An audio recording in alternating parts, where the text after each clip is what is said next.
क्या गौतम गंभीर team India के अच्छे खिलाड़ियों के दुश्मन बन गए हैं? क्यों किंग कोहली, रोहित शर्मा और धोनी के फैंस गंभीर के नाम से भड़क जाते हैं? क्यों सीएसके, आरसीबी जैसी टीमों के खिलाड़ी टीम में जगह नहीं पा पाते? ये सारी बातें तब चर्चा में आ गईं जब ऋतुराज गायकवाड़ को शतक मारने के बाद भी बाहर कर दिया गया और सुंदर और जडेजा के होते हुए भी नीतीश कुमार रेड्डी को जगह मिल गई। जो खिलाड़ी हमें 2 वर्ल्ड कप जिताने में हीरो रहा, आज वही ड्रेसिंग रूम में विलन क्यों कहलाता है? आज के वीडियो में हम ऐसे ही सवालों की परतें खोलेंगे और ये जानने की कोशिश करेंगे कि गौतम गंभीर को टीम इंडिया के बड़े खिलाड़ियों से क्या दिक्कत है। तो इस वीडियो को आखिर तक जरूर देखना, क्योंकि ड्रेसिंग रूम के राज जानकर आप हैरान रह जाएंगे।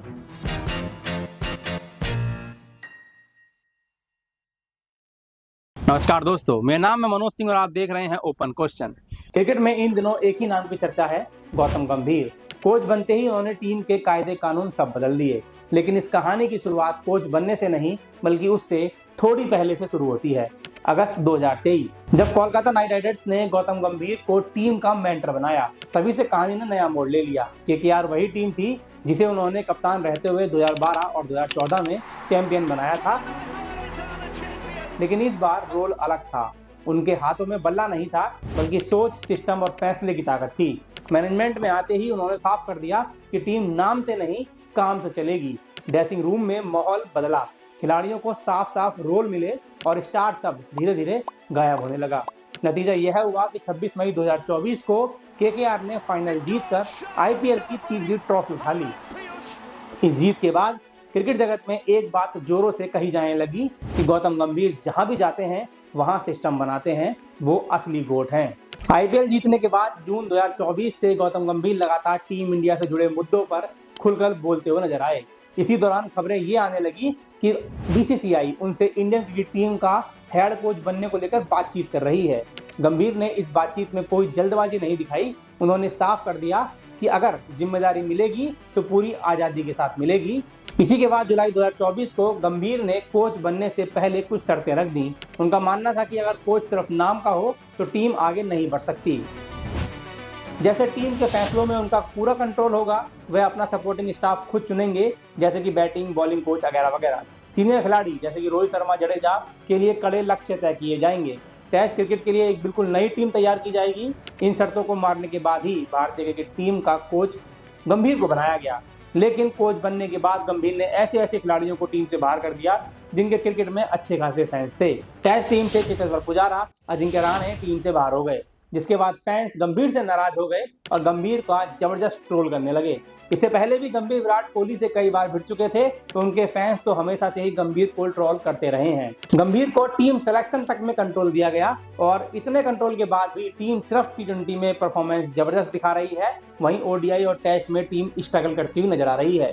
इसका कारण मैं जहां तक समझता हूं और जितना मैंने गौतम गंभीर को कोचिंग करते हुए देखा है, तो वह बस इतना ही है कि वह चाहते हैं कि पहले नंबर से लेकर 11वें नंबर तक सबको बैटिंग आती हो और सबको बॉलिंग आती हो।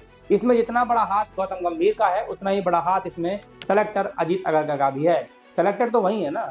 टी20 में जायसवाल और रिंकू सिंह को सेलेक्ट ना करने के पीछे का कारण दिया था कि उनको बॉलिंग नहीं आती। With regards to Yashasvi, I mean, it's just unfortunate again. You know, there's Abhishek Sharma, what he's done over the last few months or a year or so that he's been with the team, plus that he can bowl a little bit, gives us an option if required by the captain.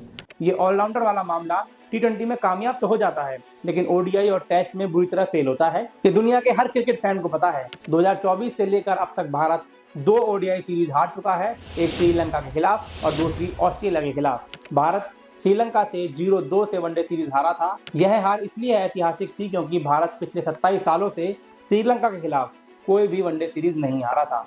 Test की बात करें तो भारत अब तक 3 series हार चुका है। New Zealand के खिलाफ अपने ही घर में, ऑस्ट्रेलिया के खिलाफ बीजीटी और दक्षिण अफ्रीका के खिलाफ अपने ही घर में हारा था। यह सब कोई छोटी मोटी हार नहीं है। ऑस्ट्रेलिया से हम 10 सालों में कोई सीरीज हारे थे। भारतीय टीम को टेस्ट में इतना स्ट्रगल करते हुए मैंने पहली बार देखा, यानी कि अपनी आंखों के सामने तो मैंने कभी नहीं देखा इतना स्ट्रगल करते हुए। और वजह थी गंभीर के फैसले, ऑलराउंडर को ज्यादा खिलाना, अपने प्रिय खिलाड़ियों को जगह देना जबकि वह मेन खिलाड़ियों से बेहतर नहीं थे। मोहम्मद शमी की जगह हर्षित राणा को कई बार मौके दिए गए, लेकिन ये हम सबको पता है कि मोहम्मद शमी से बेहतर आज की डेट में कोई नहीं हो सकता। टी20 में संजू सैमसन, रिंकू सिंह और जायसवाल टीम से बाहर रखे गए और सुमन गिल और नीतीश को लगातार मौके दिए गए, भले ही फॉर्म या फिर टीम कॉम्बिनेशन सवालों में रहा हो। हम टी20 जीत जरूर रहे हैं, लेकिन उसमें भी हम नंबर 3 के लिए स्ट्रगल कर रहे हैं। ये फैसले ही तो होते हैं जो अच्छा और बुरा बनाते हैं। इसके बाद गंभीर को विलन बनाने में थोड़ी बहुत बयानबाजी भी काम कर रही है। गंभीर हमेशा से ही धोनी से इसलिए चिढ़ते आए हैं क्योंकि उनको ऐसा लगता है 2011 में वर्ल्ड कप की जीत में धोनी का नाम ज्यादा लिया जाता है, उन्हें कम क्रेडिट दिया जाता है।